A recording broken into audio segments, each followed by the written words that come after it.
누구인지는 저희들이 잘 압니다만 그래도 짧게 인사 한마디씩 해주시면 좋을 것 같습니다. 네, 안녕하세요.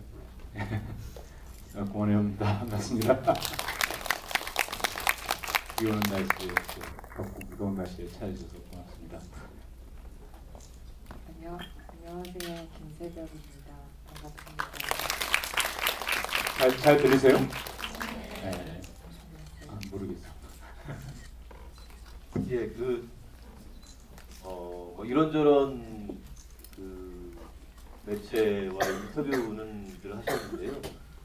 관객과 만나는 자리는 처음이라고 알고 있습니다. 그래서 제 질문을 다들 드리고 객석에서 질문을 많이 경청해서 듣는 쪽으로 진행을 해보도록 하겠습니다.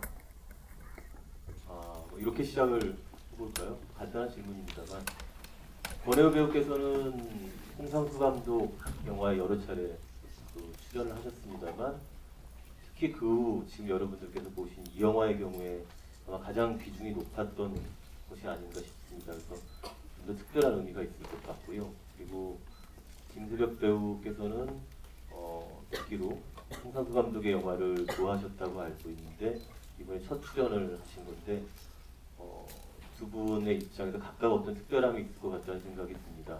일단은 영화에 출연하게 되신 계기와 과정에 대한 이야기들을 먼저 말씀해 주시면 좋을 듯 싶습니다.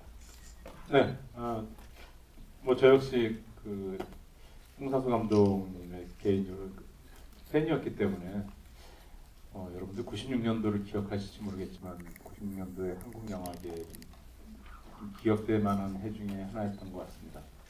왜냐하면 96년도가 홍상수 감독의 돼지가 오래 빠진 날이 개봉했던 해이고요. 그다음에 권혜여의 첫 주연작 진짜 사나이가 망한 해였습니다. 네, 96년도에 돼지가 오래 빠진 날을 보고 아직도 기억납니다. 흥분한 마음으로 친구인 김우성 씨에게 전화를 해서 야, 홍상수 감독님 좀 어떻게 한번 보게 좀 해줘라. 야. 좀 어떻게 무조건 출연할 테니까 그럴 기회가 없을까? 뭐 김우성이는 알았어 그러더니 지도 한 10몇 년 후에 북촌방향으로 처음 만날 때까지 그 이후로 본 적이 없다고 하니까 예, 그러니까 저 역시 그냥 개인적인 팬이었었습니다. 그러다가 벌써 지금 다른 나라에서 해서 지난 6년 전 다른 나라에서 시작해서 이번이 4번째 작업이고요. 글쎄요, 뭐 롤의 크기라는 게 그렇게 중요한가 싶겠지만 또 나이 들어가다 보니까 좀 흥분되기도 하고 그렇습니다. 그래서 저 개인적으로 한 21년 만에 주연으로서의 한 영화를 이렇게 처음부터 끝까지 끌어간다는 마음, 좀 특별한 경험이었고, 네, 그렇습니다. 뭐 천천히 다시 더 말씀드리겠습니다. 네. 저도 주변에 홍상수 감독님 현장에 참여했던 분들이 많이 계셨는데 궁금하니까 저도 막 그분들한테 궁금한 거 물어보고 그랬어요. 다른 분들랑 인터뷰에서 봤던 것들 아니면 뭐 현장 진행되는 것들 정말 대본을 그때 봤느냐부터 해서 막 물어보고 했었는데 작년 말에 어떤 영화를 끝내고 한 3일 정도 후에 정말 너무 쉬고 싶을 때였는데 갑자기 감독님께서 만나보고 싶다는 연락을 전해 들어서 고민을 했지만 당연히 홍상수 감독님 작품 늘 궁금했었고 늘 좋아했었기 때문에 바로 미팅을 했고 그날 같이 하게 되었어요. 근데 그때 뭐 당연한 거지만 어떤 역할일지 아니면 어떤 내용일지 전혀 몰랐는데 감독님이 제 사진을 한 장 찍으시고는 그거를 흑백으로 돌려서 보여주시더라고요. 그래서 그냥 그때 어렴풋이 진작에 왠지 그 영화는 흑백이겠구나 라고 생각했던 기억이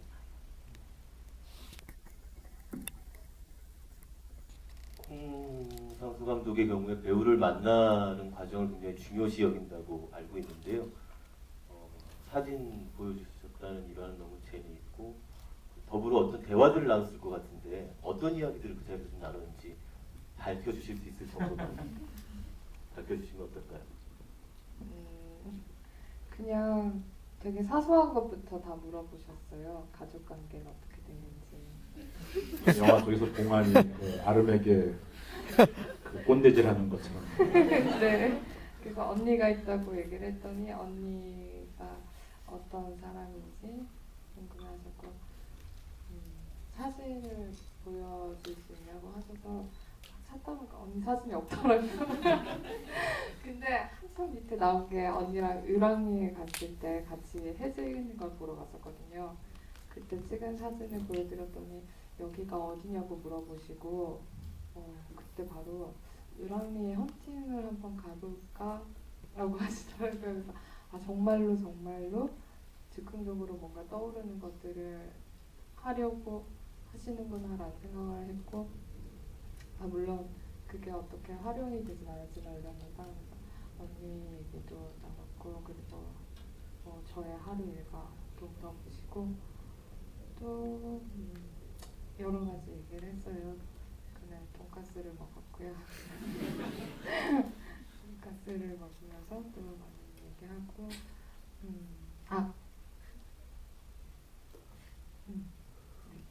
그리고 감독님께서 아무 질문이나 하나 해보라고 거의 말미에 얘기를 하셔서 그때 제가 좀 정말로 궁금하던 게 왜 사는 걸까요? 라는 질문을 했었거든요. 문제의 대사가 여기서 나왔어요. 대충 네. 저희 영화의 그 구성이 어떤 식으로?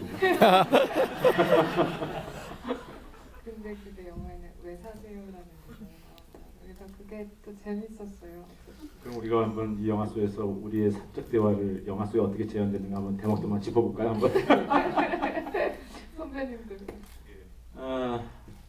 제가 가끔 술 취하면은 제 피부 자랑할 때가 많습니다. 보시면 깜짝 놀라셨죠? 의외로 잘생겼어요. 제가 피부가 저희 어머님 닮아가지고 저희 어머님이 84인데 목에 주름 하나 없으신데 술 먹으면 가끔 그런 얘기를 하고 제 목주름 없음과 피부에 매끈함을 자랑할 때가 있는데 갑자기 술자리 대사로 써놔서 좀 황당했던 순간들. 그리고 제가 또 술만 마시면은 꼭 가족 사진 보여주는 게 습관적인데 비겁하다는 소리가 들어오는 거죠. 뭐 이런저런 이야기들이 많이 녹아 있는 것 같습니다. 일반적으로 저희가 알고 있는 배우의 캐스팅 과정은 이와 전혀 다릅니다. 그러니까 이것이 표준이 아니라는 사실을 알려드리면서 그 이야기를 이어가는 게 좋을 것 같은데요. 실은 오늘 자리에 모시려고 했습니다만 다른 일 때문에 모시지 못한 배우가 조윤희 배우입니다. 그러니까 급속에서 그 출판사 사장 봉환의 아내이자 실제로도 권혜여 배우님의 아내이신 그분 모르시는 분도 계셨었군요. 예, 그렇다고 합니다. 오늘 이 자리에 모시려고 했었는데 다른 일 때문에 못 오셨는데요. 오고 싶어 했었는데요. 예. 혹시 그러면 그 전에 이제 뭐 감독과 어떤 이야기들을 사적으로 하실 때 아내분에 대한 어떤 이야기들을 하신 것이 글쎄요, 뭐 그러니까 그런 것도 있고요. 그 홍상수 감독이 보통 제가 이게 4번째 영화인데 그 전까지 3번의 경험은 대개가 이런 식이었어요. 해외 나 며칠부터 며칠까지 영화 찍을 건데 그때 시간 있니? 뭐 이런 식이었었어요, 항상요. 예, 그러니까 홍상수 감독이 촬영하는 순서가 촬영에 대한 계획이 무슨 내용을 할지 모르겠지만 무조건 날짜를 정해요. 언제부터 언제까지 찍겠다라고. 그 다음에 이제 순서는 장소를 정해요. 그 다음에 이제 배우를 만나는 순서인데 그래서 뭔가 정해지고 나면 그때부터 이제 배우들에게 전화를 해서 그런 식으로 접근을 하는데 이번 영화만큼은 좀 긴 시간 지난 11월 말부터 자주 전화를 하고 뭐 이야기하고 하는 과정 속이었었어요. 그 전에도 사석에서 만날 일이 많으니까요. 만나는데 글쎄요. 그 홍상수 감독이 제 철을 늘 보고 싶다고 한번 좀 보고 싶다고 넌지시 운을 띄우시더라고요. 그래서 얘기를 전했더니만 저희 처가 싫다고 이런지에 그래서 혹시 출연을 할 수 있냐고 또 다시 한번 물어봐달라고 제안을 했지만 싫다고 또 거절을 당했어요. 그래 그러면 12월 말인가 우리가 테스트 촬영을 하기 위해서 한번 모이기로 했는데 나 아침에 나갈 준비하고 있는데 전화가 와서 야 테스트 촬영할 때그네 섹시 좀 한번 살짝 데리고 오면 안 될까? 뭐 그래서 저 역시 슬쩍 제안을 했더니 또 그날은 선뜻 이 여자가 가보지 나도 궁금해 따라 나왔다가 같이 하게 됐습니다. 예, 그렇습니다. 그래서 그래서 이 영화 속에서는 저의 처의 좀 언어적 습관도 많이 들어 있고요. 거기서는 저를 아빠라고 부른다든지, 아이 아빠를 하다 보니까 아이의 이름을 줄이고 이제 뭐 그런 것도 있고요. 그런 거 하면 글쎄요, 그런 말씀하시더라고요. 늘 궁금했다는 거죠. 그러니까 제 인생에서 제가 결혼 생활 23년하고 연애까지 28년 동안 함께 살고 있는 여자니까 도대체 네 인생에서 이렇게 중요한 비중을 차지하는 사람은 어떤 사람일까 궁금하고 늘 보고 싶어 했었는데 즐거운 작업이었습니다. 그 김세벽 배우 같은 경우에는 처음 이제 작업을 하신 거잖아요. 뭐 권혜여 배우님 같은 경우는 그런 전에 여러 차례 경험이 있으셨으니까 이런저런 예상이랄까 이런 게 있었을 텐데 김세벽 배우께서는 이번에 하시면서 들어서 알고는 많지만 막상 해보니 이런 점이 나한테 흥미롭거나 인상적이었다는 점을 말씀해 주실 수 있을까요? 가장 흥미로웠던 건 이번 다른 현장에서도 없었던 건데 예를 들면 윤희 선배님이 나레이션이 나와요. 그러면 정말 선배님 옆에서 나레이션을 쳐주세요. 그러니까 정말 동시에 보통 그런 거 후시를 따서 이렇게 얻는데 감독님 영화는 이번에만 그런 거예요. 그렇지는 않다고 알고 있습니다. 네네. 예. 네. 그런 경우도 있고 아닌 경우도 있는데 이번은 유별나게 이렇게 현장에서 라이브로 그러니까 뭐 문자 메시지라든지 하다못해 전화 이런 것까지도 다 저희처럼 화면 밖에서 계속해서 떠들었어요. 같이 밤을 새면서 네, 그게 굉장히 인상 깊었어요. 후시 녹음 비용을 줄이기 위한 그런 노력 아니었을까요? 심지어 제가 그 보낸 편지 쪽지를 읽는 장면 같은 경우는 현장에서 못했고 그냥 제가 집에서 아이폰으로 녹음해서 파일로 보냈더니만 그대로 이렇게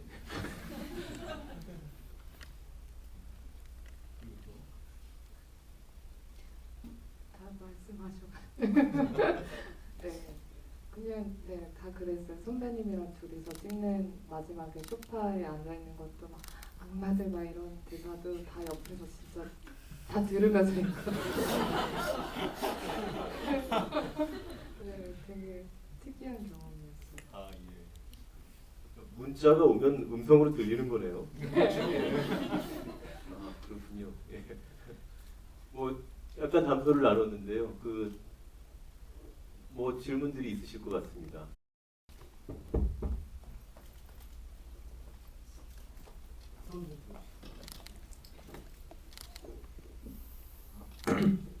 네, 영화 너무 잘 봤고요.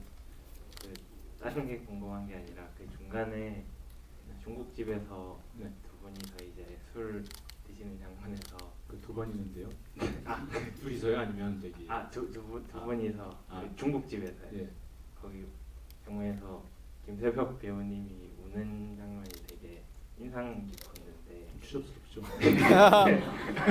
되게 말을 바로 해주셨는데 좀 그런 걸 느꼈어요. 그러니까 되게 적나라하게 우시더라고요.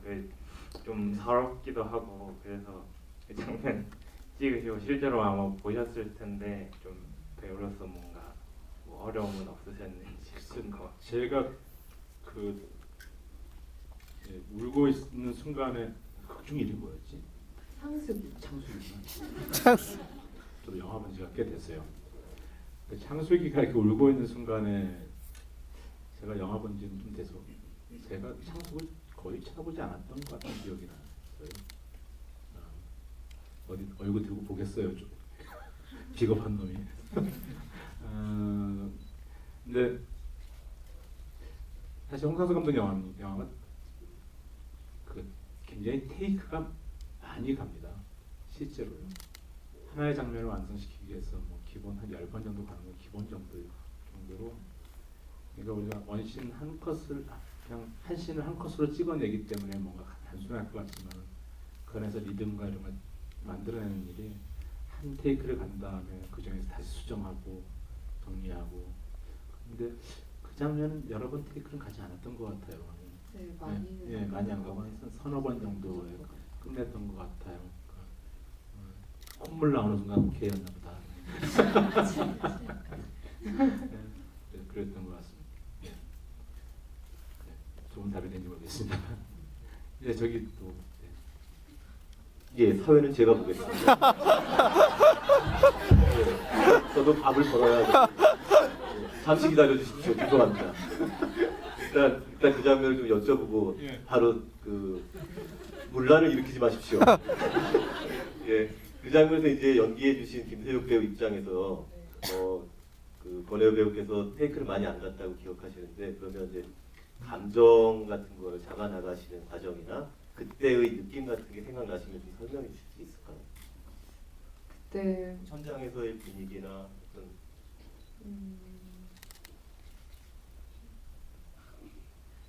그거를 선배님이랑 유미 선배가 찍고 그 다음에 바로 찍었거든요.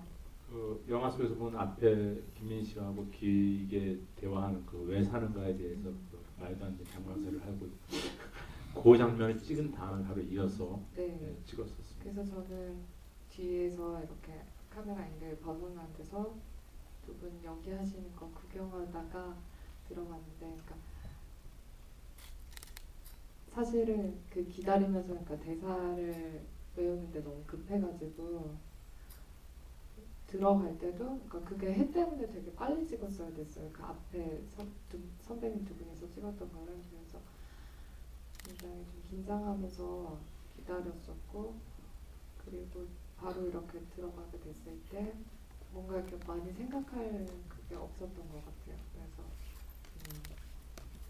정말 거기는 질문도 많이 있었거든요. 그러니까 잔을 내려놓는 순서나 아니면 잔을 드는 순서나 이런 것들도 다 있었기 때문에 많이 생각하지 않고 그냥 좀 되게 집중하려고 노력해서 찍었던 장면인 것 같아요. 홍상수 감독 촬영 현장에 이게 제일 좀 특성이라고 할 수 있는데요. 그 사실 보통 배우들이 어떤 장면을 맞이하면 내가 뭐 감정적으로 어떤 감정을 표현할까에 대해서 굉장히 고민할 것 같지만, 홍상수 감독 영화 속에서는 그럴 여지가 별로 없습니다. 바로 이제 촬영 직전에 주어진 긴 대본, 그것을 하나의 오차 없이 해결해 나가야 된다는 그런 굉장한 긴장도 있고요. 그러니까 배우들은 습관적으로 자기에게 뭔가 이렇게 덧칠을 해서 내보내려고 하는 습성이 있는데, 그것을 원천적으로 딱 차단된 상태에서 촬영에 들어가다 보니까 그냥 지금 나에게 주어진 이 상황들을 갖다 그냥 해내는 일, 거기에 집중할 수밖에 없는 거고요. 거기다가 긴 테이크들이 많지만 그 안에서 저희가 애드립으로 벌어지는 일은 한순간도 없습니다. 그러니까 완벽하게 홍상수 감독의 계획과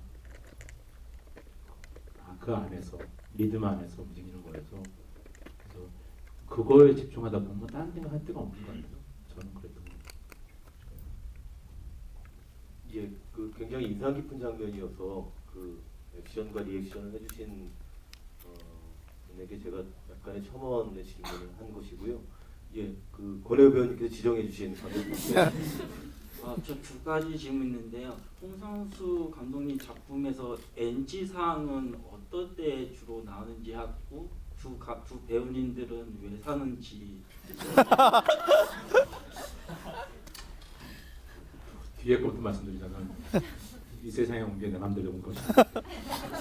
우리가 어떻게 알겠냐. 그 말이나 글로 표현할 수 있는 건 너무 좀 조악하다. 그래서 제가 이렇게 영화 본 지 오래됐지만 제가 한 번 한 대사들은 거의 한 몇십 년 동안 외우는 버릇이 있어서. 근데 첫 번째 질문에 대해서요. 그 NG요. 제가 그런 말 가끔 합니다. 저기 홍상수 감독님께서 NG가 자주 나는 경우는 외부적인 요인과 그 안에 내부적인 요인인데, 과거에는 이제 마이크가 출연하는 경우,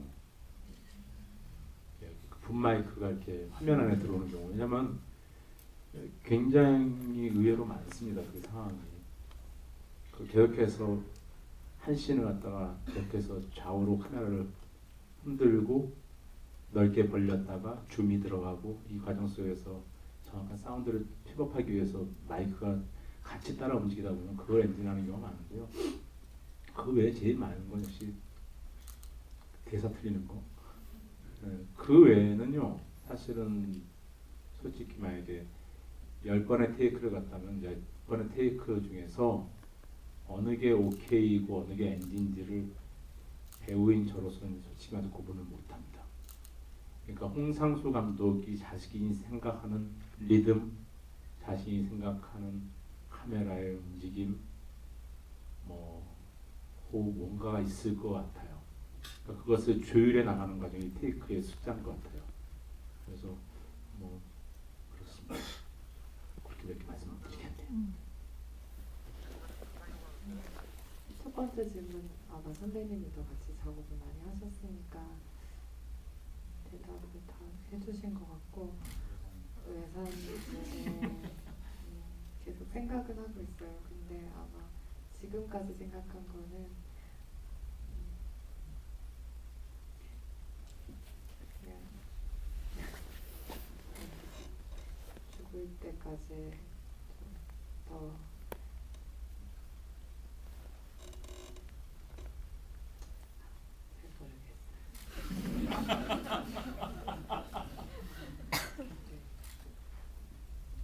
아, 대답하신 겁니까?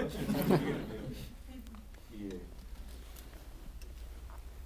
예, 그럼 다음에 이제 다음 기회에 김재벽 씨의 사실 이유에 대해서 들어보기로 하고요. 약간의 잠시만요. 예, 알겠습니다.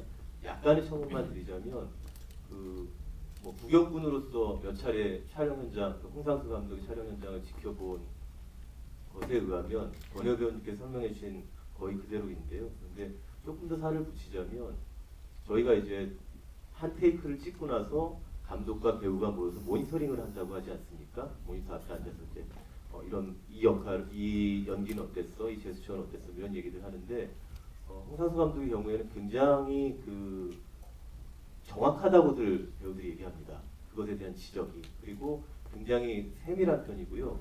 어떤 뭐 가령 이 감정에 대해서 이런 식으로 표현해줘라기보다는 뭐 손을 이마만큼 올려달라든지 아니면 다리를 뭐 얼마만큼 해달라든지 굉장히 물리적이고 정확한 디테일의 디렉션을 한다는 게 특징이 있고요. 그런 것들이 좀 쌓여가면서 하나의 지금 여러분들께서 보신 결과물을 만들어내고 있는 것 같고 그리고 특징 중에 하나는 말씀해 주신 것처럼 정확한 어떤 사고가 났을 때 뭐 사운드가 잘못되거나 어떤 대사가 틀렸거나 이런 정도의 잘못이 벌어졌을 때 NG를 정확하게 규정하지만 그렇지 않은 경우는 대체로 이제 저희가 현장에서 킵해둔다라고 표현하는데요. 대체로 그렇게 놔두고 감독 자신의 직감에 따라서 골라내는 그런 경우이기도 합니다. 예, 제가 약간의 설명을 드렸고요. 알겠습니다. 예, 저쪽에 상단에 계신 관객분께 손을 좀 들어주시겠습니까? 중앙에 계신 분. 예.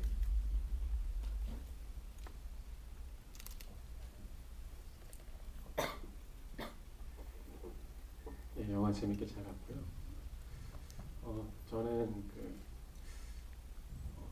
이번 영화 보면서 약간 좀 시간 구성이 김민희 씨와 김세벽 씨 시간이 교차 편집되잖아요.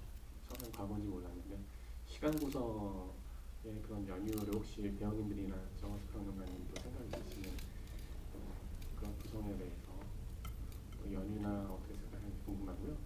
저는 이번 영화 보면서 예전에 감독님 전작에 지금 맞고 그때는 틀리다의 이유영 씨와 김세벽 씨가 좀 겹쳐 보인다는 느낌이 들었어요. 또 이유영 씨, 김세벽 씨는 당신 자신과 당신의 것이요. 예. 김세벽 씨는 전작 장건지 감독님하고 한여름의 판타지아 하셨었는데 되게 좀 좋게 봤는데요. 장건지 감독님도 약간 좀 혹자들이 얘기하기에는 홍상수 감독님처럼 약간 즉흥적으로 그날 이렇게 찍으신 걸로 알고 있는데 장건지 감독님과 홍상수 감독님과 어떻게 틀리셨는지 그 느낌을 한번 또 들어보고 싶습니다. 홍상수 감독님이 일단 완벽한 대본이 있어요.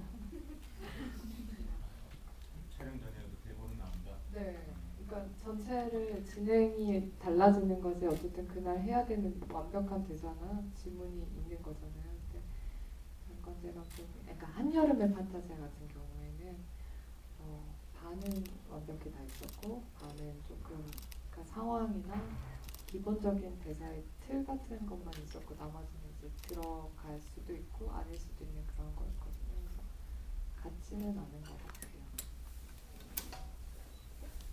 네, 그 시간에 대한 것은 이제 우리 정한석 선생님께서 더 잘 정리해 주실 것 같은데 이런 얘기를 할 필요가 있는지 모르겠지만 하나 좀 오해가 있으실 것 같은데 홍상수 감독 영화에서의 어떤 시간의 배열은 촬영이 끝난 다음에 편집 과정에서 이루어지지 않습니다. 이것이 완벽하게 순서에 찍은 겁니다. 네. 그 전의 영화도 마찬가지고요. 당신 자신과 당신의 것도 마찬가지고 이 마치 무슨 이렇게 트릭이나 페이크를 쓰는 것처럼 그렇게 하는 게 아니고 진짜로 그 배열 자체가 모든 것이 그날 촬영이 이제 순서에 따라서 찍은 거예요. 어느 한 장면조차도 편집을 통해서 끼워 넣거나 위치를 바꿈으로써 무엇을 만들어내는 것이 아닙니다. 그러니까 놀랍죠.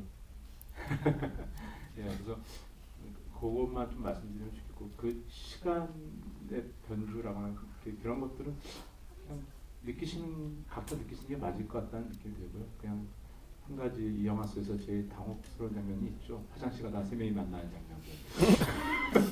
헐. 뭐 가끔가다 이렇게 재밌는 장면도 있고요. 제 생각은 그렇습니다. 예, 배우분들 모신 자리라서 뭐 저의 소견을 길게 말씀드리기는 어렵고요. 그냥 개인적으로 관객 입장에서 저도 놀랐던 부분이 방금 말씀해 주셨던 그런 부분인데요. 사실은 그 영화 속의 창숙이 돌아와서 이렇게 찾으러 다니지 않습니까? 출판사 사장님은. 근데 저는 그게 실제로 돌아온 거라고 처음에 믿지 못했습니다. 그런데 세 사람이 딱 만나는 순간에 아, 이렇게도 일이 벌어지는구나 라고 생각했던 거죠. 근데 그때 제가 놀랐던 건 아마 이 세 사람이 한 시간대, 동시간대에 같이 만날 수 있었다는 그 사실 때문이 아닌가라는 생각을 합니다. 그리고 이 영화는 어떻게 보면 아주 긴 하루의 시간, 그리고 얼마만큼이 지난지 모르는 어떤 또 시간을 지나서 또 다른 하루가 이렇게 붙어있는 그런 시간대라고 생각해 주시면 좋을 것 같습니다. 물론 이 영화의 시간의 어떤 구성에 대해서는 훨씬 더 많은 이야기를 저희가 해야 되겠습니다만 지금 이 자리에서는 두 분에 대한 이야기를 조금 더 집중해 보도록 하겠습니다. 긴 하루라고 하니까 생각났어요. 아 예. 촬영 내내 제가 홍상수 감독에게 계속 물었어요. 형 영화 제목 정했어? 제목 정했어? 아니 몰라. 안 정했어. 난 생각해 놓은 게 있어. 뭔데? 하드 데이. 겁나 힘든 하루.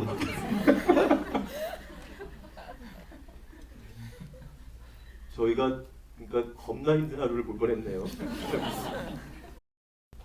예. 그건 들어주기. 예. 저는 홍상수 감독 영화 중에서 제일 잘 봤던 게 다른 나라에서였거든요. 근데 거기서 보면 유진상 씨가 되게 영어를 알아듣지 못한다거나 거기 나오는 영어들이 굉장히 단순한 편이잖아요. 근데 그런 것들까지도 감독님께서 의도를 하신 건지 그게 제일 궁금했어요. 그럼요. 예, 이게 단지 이제 촬영 직전 아침 8시 정도에 그 대본을 영어로 써서 그냥 줘요. 예. 그러니까 모든 상황은 완벽하게 그 홍상수 감독님이 통제하고 있다. 근데 이 통제하고 있다는 말을 쓰다 보니까 좀 이상한데요. 제가 이렇게 좀 말씀드리면 좋겠어요. 보통 영화를 시작할 때 영화를 만드는 과정에서 배우나 감독의 입장들이라는 게 이런 것 같아요. 배우 역시 어떤 대본을 받으면 대본 시나리오를 갖고 자기 스스로가 이 시나리오의 연주자라고 생각하는 경우가 있어요. 연주자를 생각합니다. 그래요. 이 대사와 이 배역을 어떻게 해낼 것인가. 그렇다면 감독 같은 경우는 지휘자의 느낌이라면은 홍상수 감독님의 영화 속에서의 작업의 방식과 배우의 관계는 홍상수 감독이 작곡자이며 지휘자이며 동시에 연주자예요. 그럼 우리는 뭐냐면요, 악기예요. 조율된 상태의 악기. 그래서 좀 달라요. 그러니까 저희는 악기로서 존재하고 그 그 악기마다 좀 음색이 다를 수도 있고 어떤 건 맑은 소리가 나기도 하고 어떤 건 좀 전혀 다른 악기이기도 하고 예, 그렇게 좀 봐주시면 좋을 것 같아요. 그러니까 무슨 말씀이냐면 통제되고 그날 정해진 말을 그냥 열심히 외워서 인형처럼 내뱉는다는 단순한 작업이 아니고 이미 하나의 악기로서 존재하면서 내 색깔을 통해서 영화 전체의 색깔이 변화한다는 것들이죠. 그러니까 어떤 악기가 연주하냐에 따라서 곡이 달라지지 않습니까? 피아노 연주할 때 바이올린이 다른 것처럼. 그러니까 분명히 홍상수 감독의 영화와 홍상수 감독의 모든 것이 다 투입되어 있는 영화에도 불구하고 매 순간 새벽 시가 나옴으로 해서 영화의 톤이 바뀌고 준상 씨가 나올 때하고 제가 나올 때가 톤이 다른 것처럼 그런 재미가 있는 것 같습니다. 그래서 촬영장에서도 굉장한 기쁨도 있고요. 묘하게 해방되는 느낌도 있고 그렇습니다. 그래서 다른 나라에서 다 그렇게 찍었습니다. 유준상 씨의 그 당시의 주장에 의하면 다른 나라에서 발휘한 영어 실력보다 자신이 훨씬 낫다라고 계속 얘기했습니다. 예. 그 홍상수 감독님 작품에서 그는 제가 말씀드린 애드립 같은 게 없이 다 통제된 상황이라고 하지만 유일하게 한 인물이 가끔 애드립을 하는 경우가 있는데 걔가 바로 유준상이라고. 그 경우 대개는 이제 제가 대사를 까먹었을 때라든지 뭉개 때 그런 짓을 하는데 글쎄 귀여운지 넘어가더라고요. 가끔씩 보면. 예, 앞에 계속 손을 들어주시는 분 계셨어요. 죄송합니다. 밑에 거.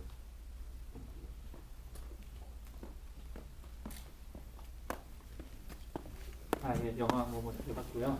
짧게 두 가지 질문 드리겠습니다. 일단 첫째로는 그 음주 장면에서 실제 음주를 어느 정도 하고 찍으시는지 그리고 둘째로는 이게 두 배우님께서 생각하시는 홍상수 감독님 영화의 가장 큰 매력을 한 가지씩만 말씀해 주시면 감사하겠습니다. 음주 장면 처음 찍으셨으니까 말씀해 주세요. 별로 많이 마시지 않아요. 안 마시는 건 아닌데 그래도 감독님께서는 적당히 마셔라 라고 얘기하셨어요. 그래서 안 마셨을 때도 있었고 마셨을 때도 있는데 저는 술을 잘하는 편이 아니어서 소주 한 잔? 많으면 두 잔, 세 잔 정도 마셨던 것 같아요. 저는 웬만하면 계속 마시면서 해요. 사람들마다 주량이 달라서요. 주량에 따라서 좀 이렇게 조절을 합니다. 그래서 제가 아는 바로 예전에는 홍상수 감독님께서 작업할 때 배우들이 좀 동시에 시티 취한 상태인 경우도 꽤 있었다고 하는데 하지만 이것도 작업인데 자기 스스로 컨트롤할 수 있어야 되니까 적당히 어느 선에서 선을 각자가 알아서 지키고요.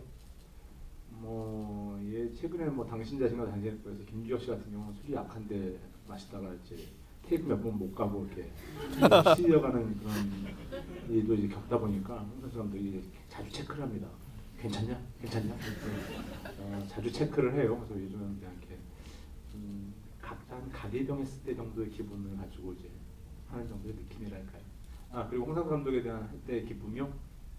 그냥 한 가지씩 이야기하자면 현장 가는 즐거움이 있습니다.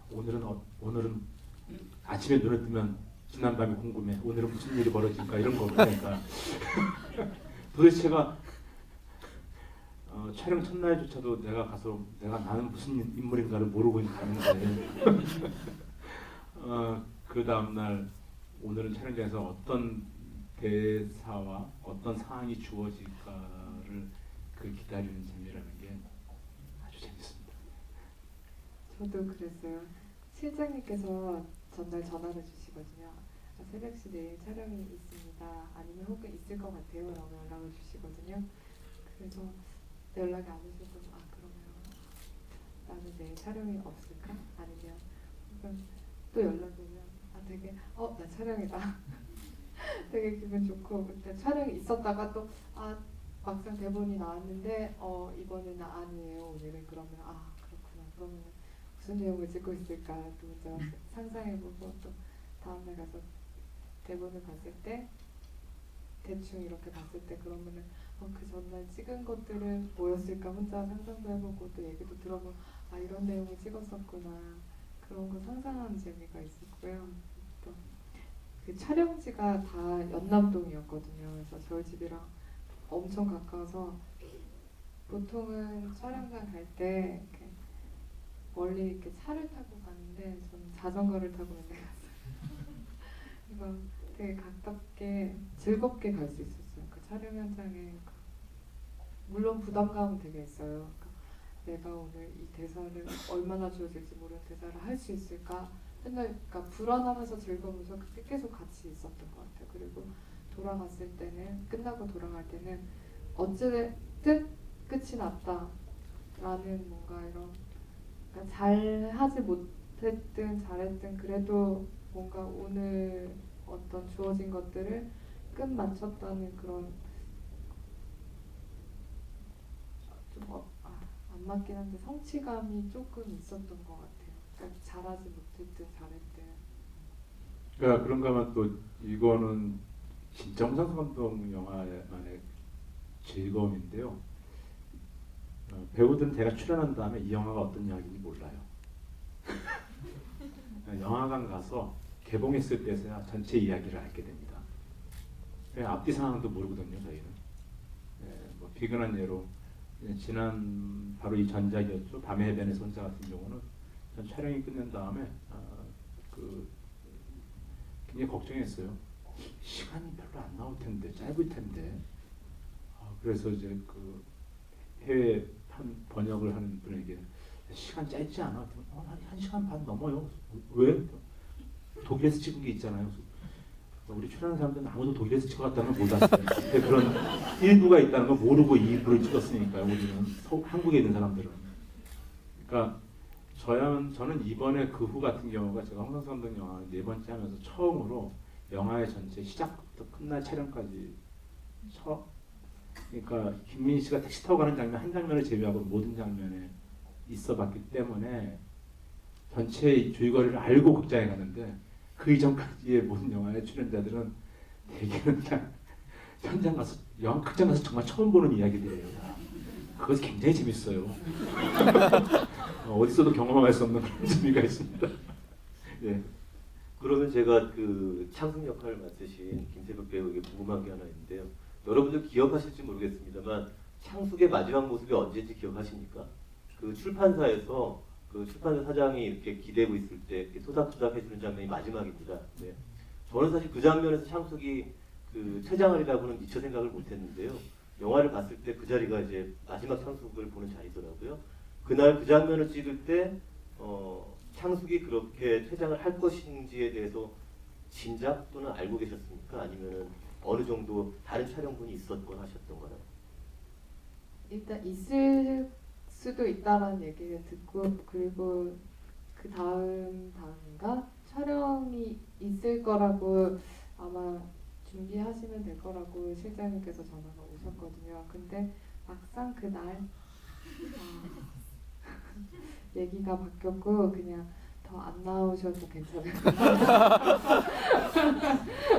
그래서 마찬가지예요. 네, 그래서 그렇게 끝이 뭐, 났어요. 저 역시 그 원래 그 마지막 배달통에 가는 장면 말고 그 다음 날 또 촬영 계획이 있었는데 오전에 전화가 왔어요.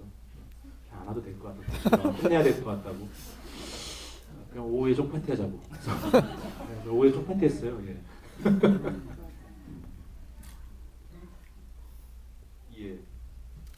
중간에 계신 안경 쓰시는데요. 손 들어주시겠습니까?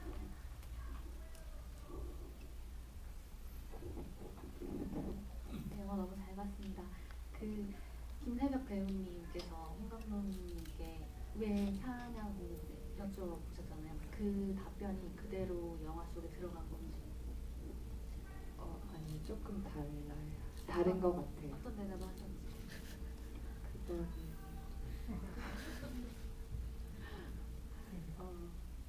비밀로 할게요. 네. 죄송합니다. 상상을 좀 해보죠, 저희가. 왜냐하면 김세벽 배우께서 밝히기 어려운 아주 내밀한 얘기들을 서로 오갔을 수도 있으니까요. 왜냐하면 그 답변만으로도.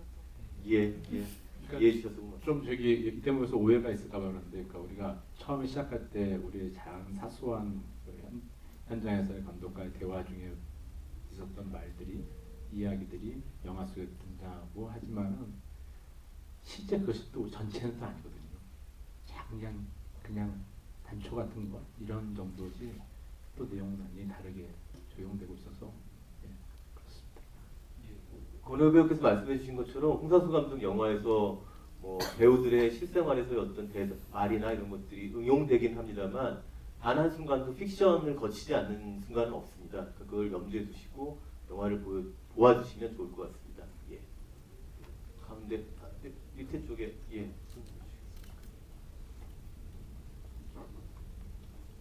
그 항상 홍상수 감독님 영화를 보면서 궁금한 게 하나가 있었는데, 아까 홍상수 감독님 영화 촬영하는 얘기를 들으면은 항상 느끼는 거지만 충격과 공포의 연속 같아요. 뭐 대본이 당일 나온다든가 뭐 그런 식으로 해가지고 촬영이 어떻게 진행되고 캐스팅을 어떻게 하고.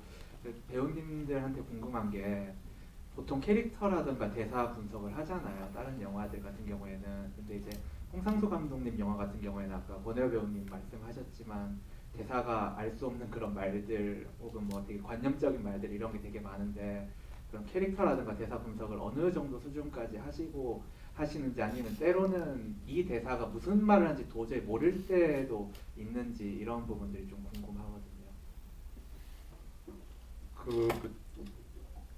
제가 그 홍상수 감독 영화, 이게 사실 이게 21번째 영화라고 하지만 아직 우리가 만나지 못한 클레어의 카메라라고 하는 실제 20번째 영화를 아직 만나지 못했죠. 그걸 제외하고는 이게 20번째 영화를 제가 다 봤는데, 그래서 홍상수 감독 영화의 그 대사가 관념적인 게 이렇게 많나? 어쩌면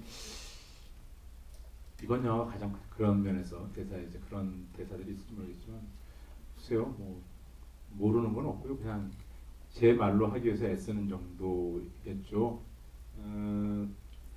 그러니까 아까 반복되는 이야기인데요. 배우들은 어쨌든 자꾸 뭘 보는 순간 자기만의 형태의 그림을 그리죠.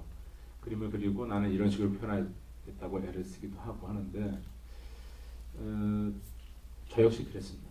저 역시 그려왔었고, 다른 나라에서라든지 뭐 당신 자신과 당신의 것까지도 어쩌면 그 작업할 때 이렇게 마냥 좋은 것이 아닌 불편함도 있었던 거죠.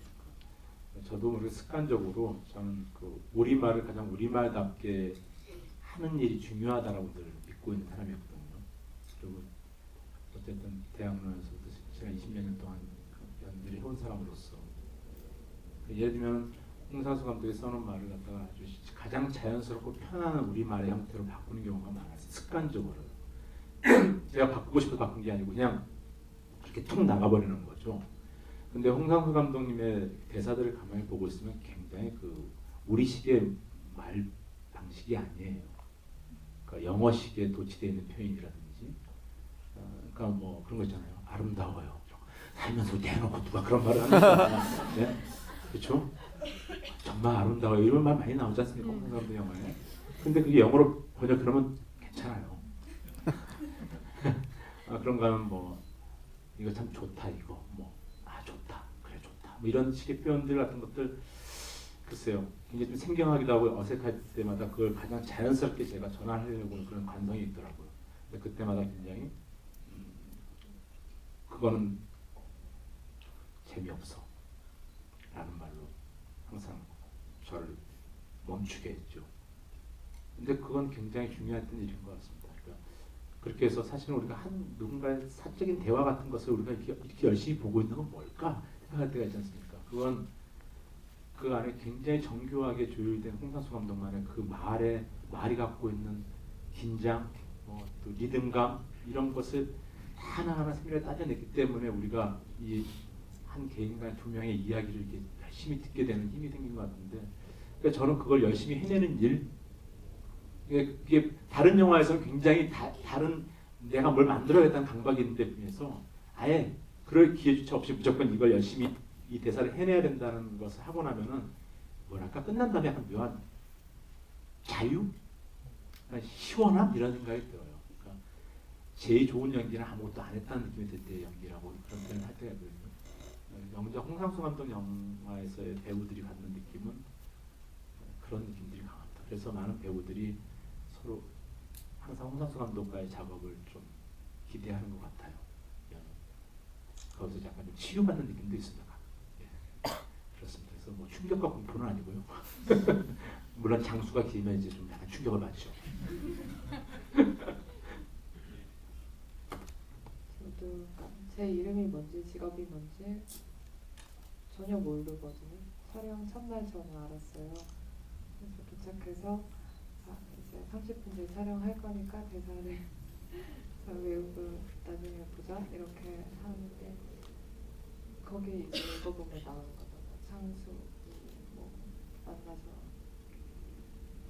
술 취한 뭐 부축을 한다 뭐 이렇게 써져 있고 막 그러면 술 취했고 이제 생각하기 시작한 거죠. 생각하는 게 아니라 그냥 상황을 대충 받아들이고 이제 대사를 빨리 외우고 촬영을 하기 시작하는 거죠. 그래서 뭔가 많이 생각할 겨를이 없는 것 같아요. 그리고 오히려 생각할 시간이 생기면 그게 방해가 되는 순간이 있었거든요. 그래서 감독님 어떤 이런 방식이 이렇게 온 거는 이유가 있겠다라는 생각을 했던 것 같아요. 촬영을 하면서. 제가 생각난 김에 요즘 제 생각에 좀 중요한 것 같아서 그걸 좀 말씀드리면 글쎄 이런 생각은 있어요. 그런 식으로 직접적으로 홍상수 감독이 얘기한 적은 없었지만은 그런 것 같아요. 그 영화라는 걸 이렇게 연기하면서 가끔 느낍니다. 이렇게 방송도 마찬가지고 이렇게 이 사람이 상대방이 무슨 말을 할지 오늘 한 번도 생각도 못하는 순간이 인생의 대부분인데 쟤는 입으려면 무슨 말을 할 거야라고 떠오르는 상대가 있다면 그런 놈은 만나지 말아야지. 인생 지금 놈이니까요. 그냥 뻔한 놈이니까. 실제로 우리의 인생은 그런데 종종 화면을 보면 미리 말할 사람에게 카메라가 가 있지 않습니까? 그런가 하면은 우리의 인생은 바로 다음 1초 앞을 바라보지 못하는데 그래서 어쩌면 홍상수 감독의 촬영 현장에 바로 촬영 직전에 주어진 대사들 이런 것들까지도 그러니까 우리의 삶의 진실 이런 거에 좀 가장 가깝게 가는 방식으로서 선택된 일이 아닐까. 그리고 우리의 인생의 내일을 모르고 내일을 모르는 것처럼 이 배우가 그 다음 벌어진 일을 꼭 알아야지만 이 영화에 좋은 일일까? 뭐 이런 질문도 할 수 있지 않을까요? 그래서 뭐 그렇게 좀 이해해 주셔서 좋을 것 같다는 생각이 듭니다. 네. 배우들이 하는 어떤 캐릭터 연기와는 사실 좀 많이 다르지 않습니까? 가령 뭐 수박하게 정리하자면 홍상수 감독의 어떤 표현은 아닙니다만 그의 어떤 생각이 약간 기대해서 말해보자면 홍상수 감독 영화에서 배우들이 출연할 때 평소에 잘 쓰지 않는 근육을 써서 연기를 해내는 것 같습니다. 그래서 그러면서 뭔가 자신들의 쾌감도 느끼고 하는 것 같다는 생각을 구경꾼 입장에서는 하게 됩니다. 손을 들어주시면 또 이쪽에 손 들어주시겠습니까?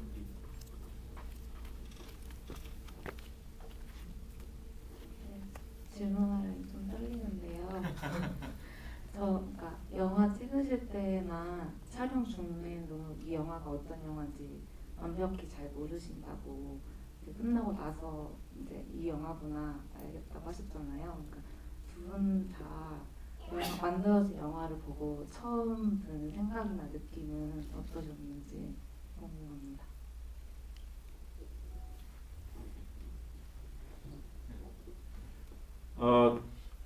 쭉 그랬었는데 이번 영화는 어쨌든 처음부터 끝까지 매일 촬영장에 있었고 다 대본을 매일같이 받아보다 보니까 전체 이야기는 알고 있었죠. 그럼에도 불구하고 이 영화는 실제로 처음 본 거는 이번에 5월 22일 날 칸 국제영화제에서 네, 처음 봤었습니다. 첫 느낌은 좀 놀랬던 게 실제 저희가 모니터로 그 흑백 영화를 찍을 때는 좀 더 어두운 톤이었었어요. 굉장히 좀 더 어둡고 그래서 저는 이 영화의 이 전체적인 느낌이 뭐랄까 좀 약간 좀 그냥 이렇게 지금의 느낌과 좀 다른 그런 좀 더 어둡고 좀 그런 톤일 거라고 생각했었는데 막상 칸에서 딱 보는 순간 너무 컨트라스트를 많이 밝게 올리고서 톤이 밝아져서 그 첫 번째 인상이 그거였습니다. 밝아졌네. 그런 느낌. 또 뭐 그런 느낌이었습니다. 그리고 맨첫 느낌은 프랑스 사람들도 좋아하는구나 이 영화를. 뭐 그런 느낌도 기억돼 그랬었습니다.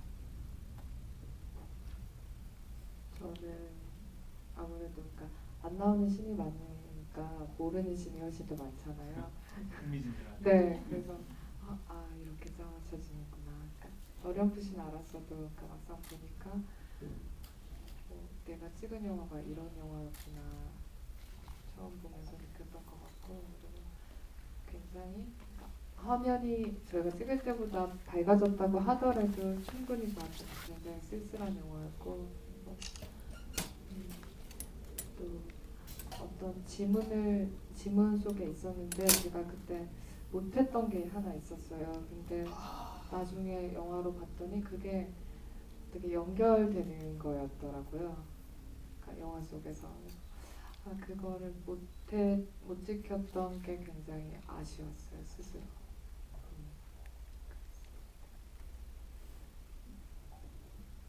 예. 뭔지는 여쭤보지 않는 걸로. 예. 저쪽에 예.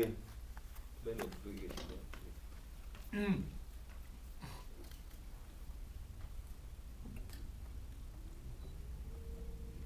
영화 굉장히 잘 봤고요. 배우분들 실제로 뵈니까 되게 분위기랑 이런 게 너무 되게 멋있으신 것 같으세요.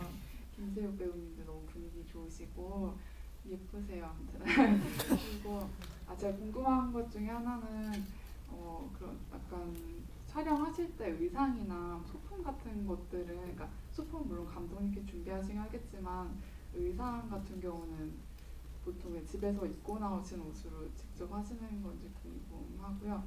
그리고 막 음식점에서 이렇게 식사하시는 그런 장면이 되게 많이 나오잖아요.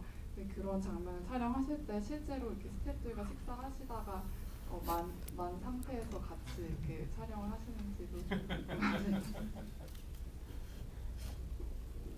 예, 의상은 뭐 기본적으로 다 각자 자기 옷을 입습니다. 예, 그러니까 그게 제일 편안하니까요.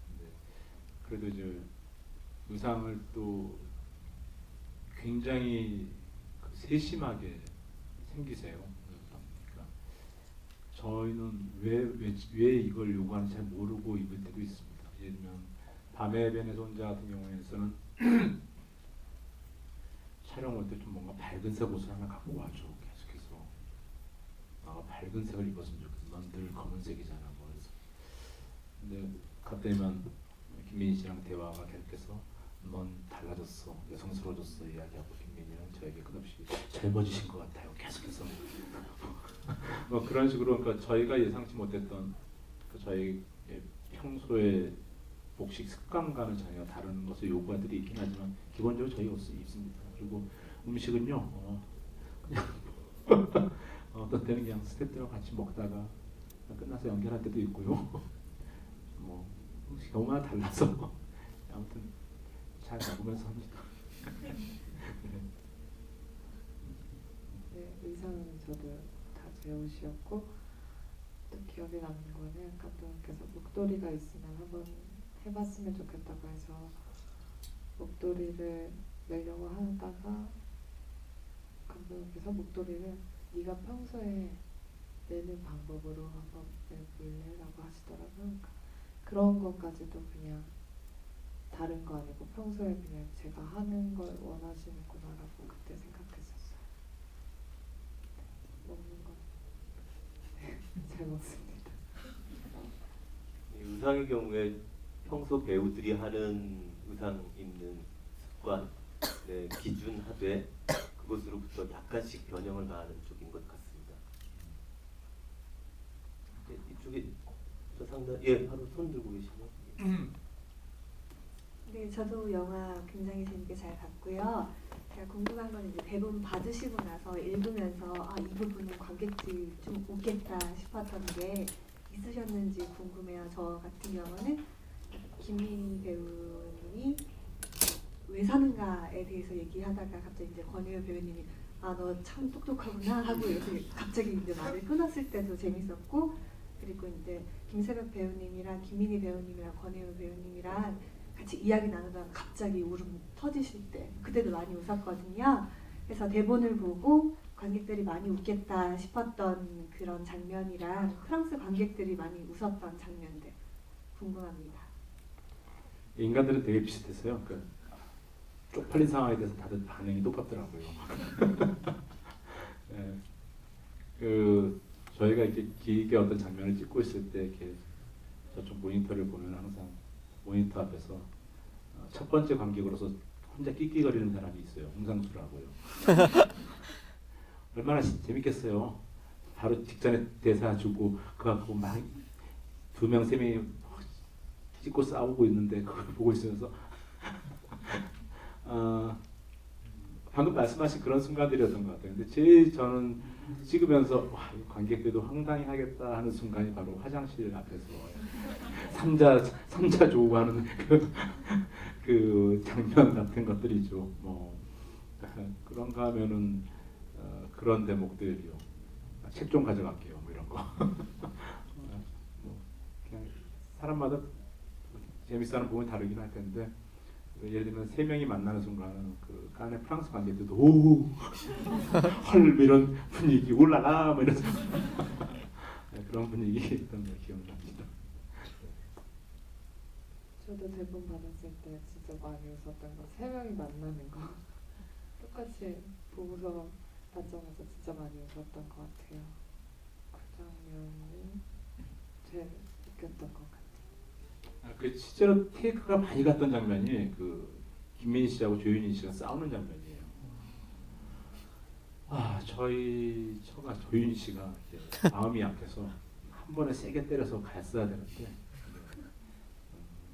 자꾸 이렇게 살살 때리게 되고 이렇게 그 다음에 한 번 때리는 그 다음에 연타가 이어져야 되는데 잘 그래서 실제로 테이크가 굉장히 많이 갔어요.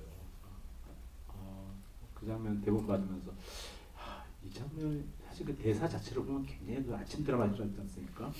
아침 막장 드라마스러워서 이건 뭐지? 그러면서 찍었던 그런 순간이 있었습니다. 그래서 그 대목에 대한 그 관객들의 반응이 어떨까 하는 굉장히 궁금했었어요. 촬영하면서 이제 난 사장 와이프 하면서 싸대기도 날리는 그 장면 뭘 물어하면서 굉장히 아침 드라마스럽습니까? 그래서 그랬던 기억도 있습니다.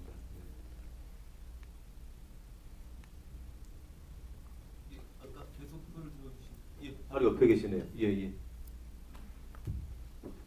권혜호 배우님께 질문인데 방금 이제 아내분 이야기 나오셨는데 아내분과의 영화 작업은 어땠는지 소감 듣고 싶어요. 예, 뭐 저하고 이제 같이 산 지 오래됐고 사실 연극 무대에서는 늘 자주 같이 섰습니다. 오랫동안. 그래서 물론 최근 몇 년 동안은 같이 안 썼지만 한 6년 됐나요? 그 전까지는 뭐 같이 쭉 서왔었기 때문에 같이 무엇을 한다는 것 자체는 어색한 일이 아니었었고요. 이제 영화에서 만난 건 처음이어서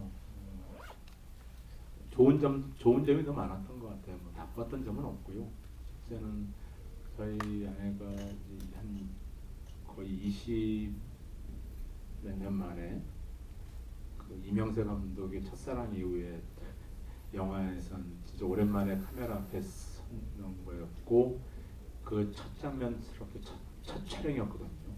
이 영화의 첫 촬영이면서 조윤희 씨 입장에서는 20몇 년 만에 영화 카메라 앞에 설 때의 그 묘한 긴장 그리고 부부간에 서로 한 화면 안에 있을 때 서로 묘한 어색함과 긴장 이런 것들이 그 부부의 첫 질문 사랑하는 좋아하는 사람 생겼어라는 말에 반응하지 못하는 이상한 괴이한 반응을 보이고 있는 그런 상황하고 잘 묘하게 맞아떨어졌던 기억이 납니다. 그러니까 이상한 묘한 긴장이 그 안에 다 녹아 있었던 것 같아요. 네.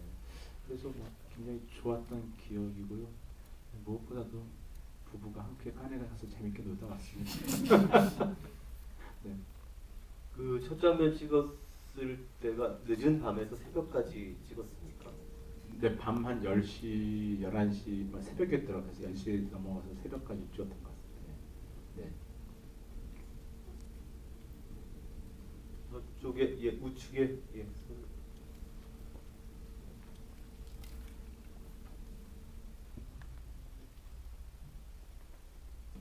잠시만 기다리십시오. 예, 다음에 기회 드리겠습니다. 예, 먼저 하시고.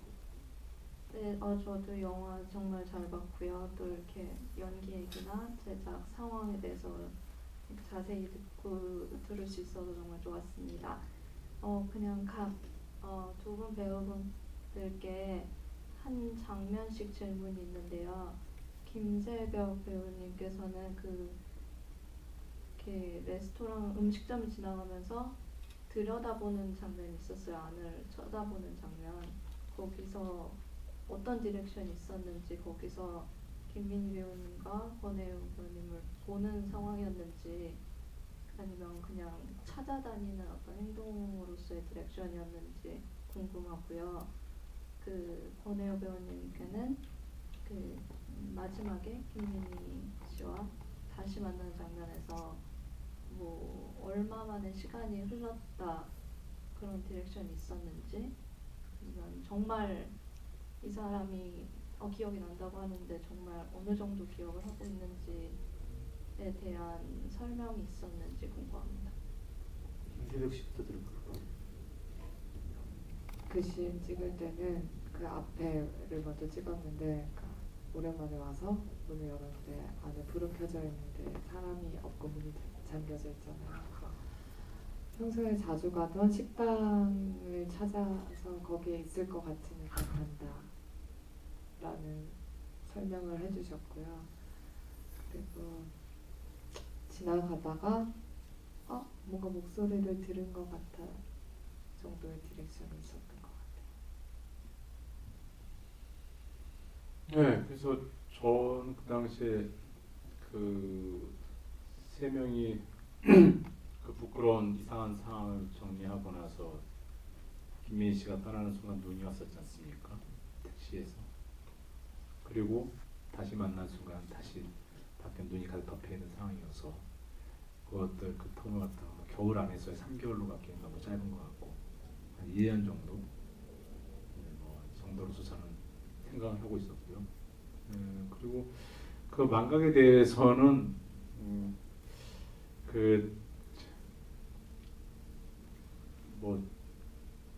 어떤 특별한 그거 자체에 대한 디렉션이 따로 없었던 것 같아요. 우리가 흔히 있을 수 있는 일이어서 그런가 하면은 그냥 이런 말로 좀 대체하면 어떨까. 이번 영화 개봉했을 때 프랑스의 한 평론가의 평에 이런 글이 있었어요. 우리의 기억이란 것이 얼마나 조심스럽고 얼마나 불안정하고 한지에 대해서 생각해 본다라는 이야기가 있었는데 그냥 그런 느낌이었어요. 그 장면을 찍을 때 어떤 서로가 만나지 못한, 그러니까 전혀 한쪽이 못 알아보고 있다는 상황 자체를 그냥 즐기면서 찍지 그것을 이렇게 어떤 연기 어떤 방향성을 갖고 이렇게 하지는 않습니다. 근데 저는 그 장면을 개인적으로 좋아합니다. 그 장면이 있어서 뭐랄까 이 영화 전체의 어떤 그 톤을 만들었다는 느낌이 있어서 저는 그 장면이 좋아해요.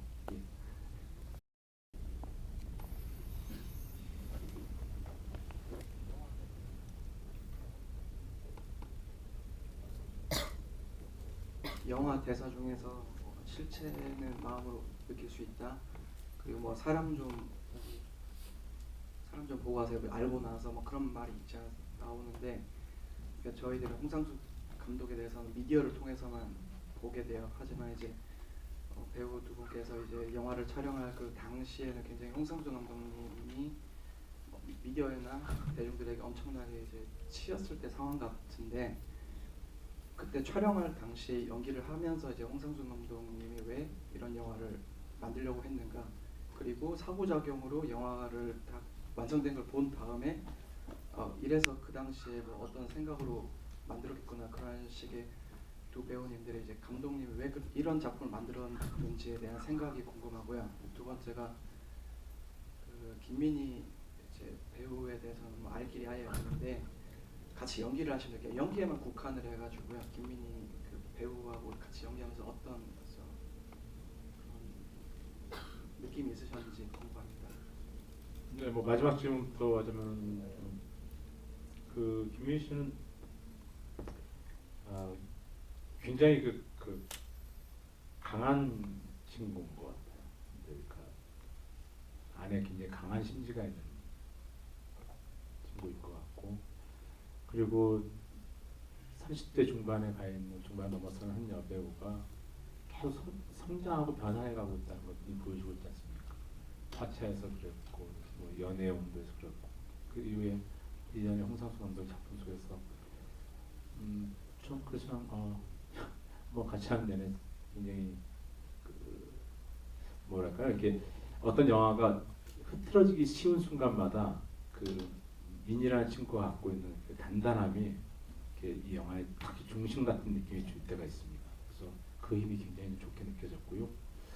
그 다음에 이 영화를 왜 만들었을까? 그거는 제가 홍상수 감독한테 물어본 적이 없었어요. 그냥 굳이 홍상수 감독 입장이라고 내가 생각해보고 한다면, 홍상수 감독님 지금 이전에 자기에게 보낸 편지 같은 거 아닐까? 뭐 이런 정도의 느낌, 그 정도의 생각을 해본 적이 있습니다. 예.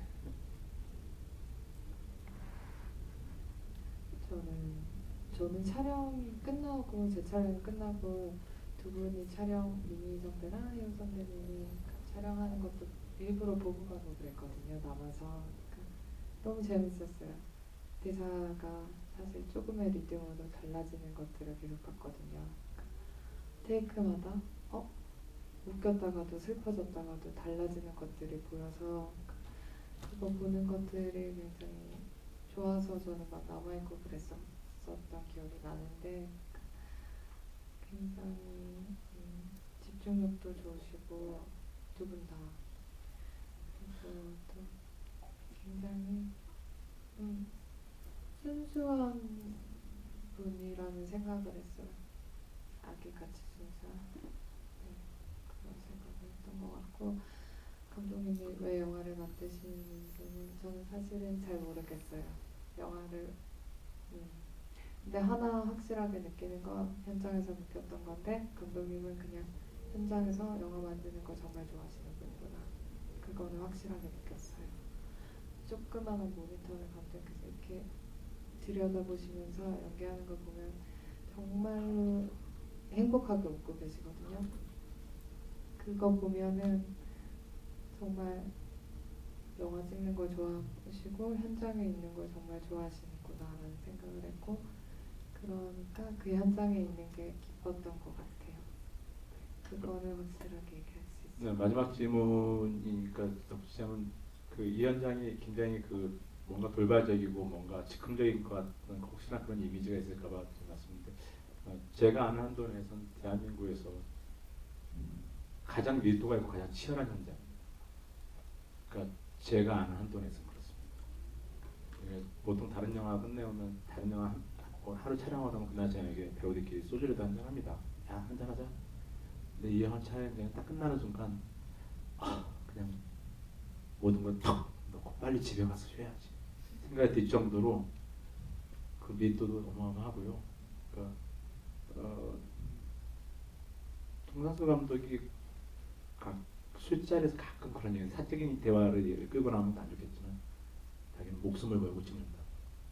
예, 그냥 굉장히 열심히 촬영하고 있었습니다. 예, 그렇게 봐주셨으면 고맙겠습니다. 네. 예, 두 배우의 덕분으로 만담과 진지한 사이를 오가면서 대화를 나눈 시간이라고 생각합니다. 성심성의껏 답변해 주신 두 분의 배우분께 박수를 부탁드립니다. 고맙습니다. 고맙습니다. 안녕히 가세요. 네. 감사합니다. 고맙습니다.